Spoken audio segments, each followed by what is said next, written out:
आमलकी एकादशी के दिन भगवान विष्णु के साथ ही आंवले के पेड़ का पूजन भी किया जाता है। कहते हैं इस दिन व्रत करने से व्यक्ति को अपने पापों से मुक्ति मिलती है। ओम नमः शिवाय। जय श्री कृष्णा। आप सभी का सनातन धर्मसार चैनल पर बहुत बहुत स्वागत है। फाल्गुन माह के शुक्ल पक्ष की एकादशी को आमलकी एकादशी के नाम से जाना जाता है और कई जगह इसे रंग भरी एकादशी के नाम से भी जानते हैं। इस दिन भगवान विष्णु को प्रसन्न करने के लिए व्रत रखने की परंपरा सदियों से चली आ रही है। कहते हैं कि आमलकी एकादशी यानी आंवला एकादशी का व्रत रखने वाले सभी भक्तों के कष्ट दूर होते हैं और उनकी सभी मनोकामनाएं पूर्ण होती है। इस वर्ष आमलकी एकादशी का व्रत 20 मार्च को रखा जाएगा। अगर कोई भक्त इस दिन श्री हरि विष्णु के पूजन के साथ ही साथ आंवले के पेड़ का पूजन भी करता है और व्रत रखता है तो उसकी सभी मनोकामनाएं पूरी होती हैं और इस जन्म के बाद उसे बैकुंठ लोक की प्राप्ति होती है। क्योंकि ऐसा माना जाता है कि आमलकी एकादशी व्रत के प्रभाव से साधक जन्म मरण के बंधन से मुक्ति पाकर विष्णु लोक को प्राप्त करता है। पुराणों के अनुसार आमलकी एकादशी का व्रत करने से 1000 गोदान के फल के बराबर पुण्य फल की प्राप्ति होती है। साथ ही माँ लक्ष्मी की कृपा भी सभी भक्तों को प्राप्त होती है। इसलिए यदि आप भी आमलकी एकादशी का व्रत रखते हैं तो इस दिन श्री हरि विष्णु की पूजा के साथ आंवले के पेड़ का पूजन भी करना ना भूलें और इस पूजन के बाद व्रत की कथा अवश्य पढ़ें, क्योंकि ऐसा माना जाता है कि कोई भी व्रत बिना कथा के कभी पुण्य फल प्रदान नहीं करता।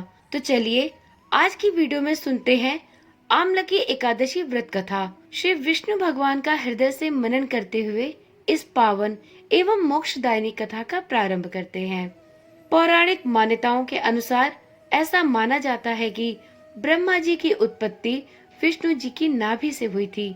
एक बार ब्रह्मा जी ने परम ब्रह्म की तपस्या कर स्वयं को जानने का प्रयास किया। तपस्या से प्रसन्न होकर भगवान विष्णु ने ब्रह्मा जी को दर्शन दिए। उन्हें देखते ही ब्रह्मा जी की आंखों से आंसुओं की धारा बहने लगी। मान्यता है कि ब्रह्मा जी के आंसू जब श्री हरि के चरणों में गिरे, आंसू आंवले के पेड़ के रूप में बदल गए। तब विष्णु जी ने कहा कि आज से यह वृक्ष और इसका फल मुझे बेहद प्रिय होगा और जो भी भक्त इस दिन मेरी पूजा के साथ आंवले की पूजा भी करेगा या मुझे आंवला चढ़ाएगा, वह भक्त इस लोक के सुखों को भोगकर मोक्ष की तरफ अग्रसर होगा और मरणोपरांत उसे बैकुंठ लोक की प्राप्ति होगी। तो चलिए अब सुनते हैं आमलकी एकादशी व्रत की कथा। वैदेश नाम का एक नगर था। उस नगर में ब्राह्मण, क्षत्रिय, वैश्य और शूद्र रहते थे। वहां रहने वाले सभी नगरवासी विष्णु भक्त थे और वहां कोई भी नास्तिक नहीं था। वहां के राजा का नाम था चैत्ररथ। राजा चैत्ररथ बहुत विद्वान थे और बहुत ही धार्मिक प्रकृति के थे। सबसे महत्वपूर्ण बात यह थी कि उस नगर में कोई भी व्यक्ति दरिद्र नहीं था। नगर में रहने वाले सभी व्यक्ति समृद्ध थे और सभी एकादशी व्रत का पालन बड़ी ही कठोरता से किया करते थे। एक बार की बात है, फाल्गुन महीने में आमलकी एकादशी आई। सभी नगरवासी और राजा ने यह व्रत बड़े ही विधि विधान से किया और मंदिर जाकर सभी आंवले की पूजा करने लगे और वहीं पर रात्रि का जागरण किया। तभी रात्रि के समय वहां एक बहेलिया आया। बहेलिया घोर पापी था और अपने परिवार का गुजारा वह शिकार करके किया करता था, लेकिन उसे आज भूख और प्यास लगी थी, इसलिए वह मंदिर के कोने में बैठकर जागरण को देखने लगा और विष्णु भगवान व एकादशी महात्म्य की कथा सुनने लगा। यह कथा सुनते और रात्रि जागरण करते करते पूरी रात बीत गई। नगरवासियों के साथ बहेलिया भी पूरी रात जागता रहा। सुबह होने पर जब सभी नगरवासी प्रसाद लेकर अपने अपने घर को गए, बहेलिया भी प्रसाद लेकर अपने घर को निकल पड़ा।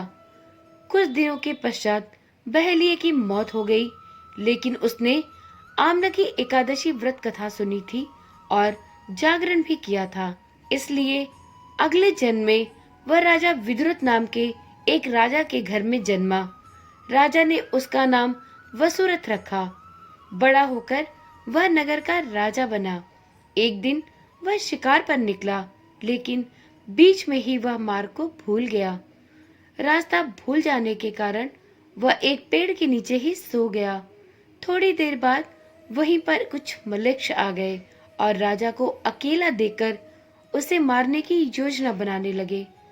उन्होंने कहा कि इसी राजा के कारण उन्हें देश निकाला दिया गया, इसलिए इसे मार देना चाहिए। इस बात से अनजान राजा रात भर सोता रहा। मलेच्छों ने राजा पर हथियार फेंकना प्रारंभ कर दिया, लेकिन उनके सभी शस्त्र राजा पर फूल बनकर गिरने लगे। कुछ देर के बाद सभी मलेच्छ जमीन पर मृत पड़े थे। राजा की सुबह जब नींद खुली तो उसने देखा कि कुछ लोग जमीन पर मृत पड़े हैं।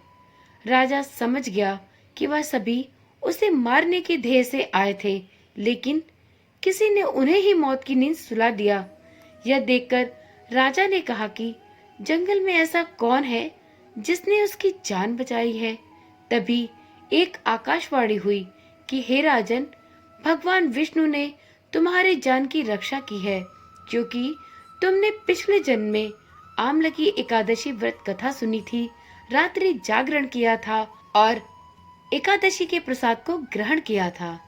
उसी का फल है कि आज तुम शत्रुओं से घिरे होने के बावजूद जीवित हो।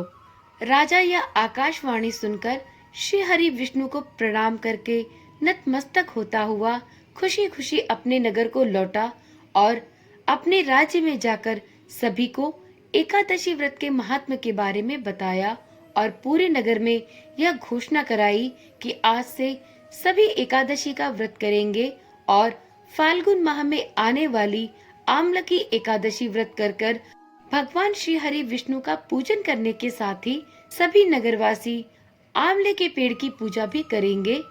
इस प्रकार तभी से उस नगर में राजा की आज्ञा अनुसार प्रत्येक वर्ष फाल्गुन माह की एकादशी को, जिसे आम्ल की एकादशी, रंग भरी एकादशी या आंवला एकादशी के नाम से भी जाना जाता है, इस व्रत का पालन बहुत ही भक्ति पूर्वक करने लगे। इस प्रकार से आम्ल की एकादशी का व्रत बहुत ही प्रभावपूर्ण है। ऐसा माना जाता है कि इस व्रत को करने से मोक्ष की प्राप्ति होती है, साथ ही श्री हरि के वैकुंठ लोक में व्यक्ति को स्थान प्राप्त होता है। तो जो मनुष्य इस आम्ल की एकादशी का व्रत करते हैं वे अपने प्रत्येक कार्य में सफल होते हैं और अंत में इस लोक के सुखों को भोगकर विष्णु लोक को प्राप्त होते हैं। तो एक बार प्रेम से बोलिए श्री विष्णु भगवान की जय। तो मित्रों, आज की वीडियो यहीं पर समाप्त करते हैं। कल मिलेंगे एक नई वीडियो, एक नई जानकारी के साथ। तब तक के लिए ओम नमः शिवाय, जय श्री कृष्णा, राधे राधे।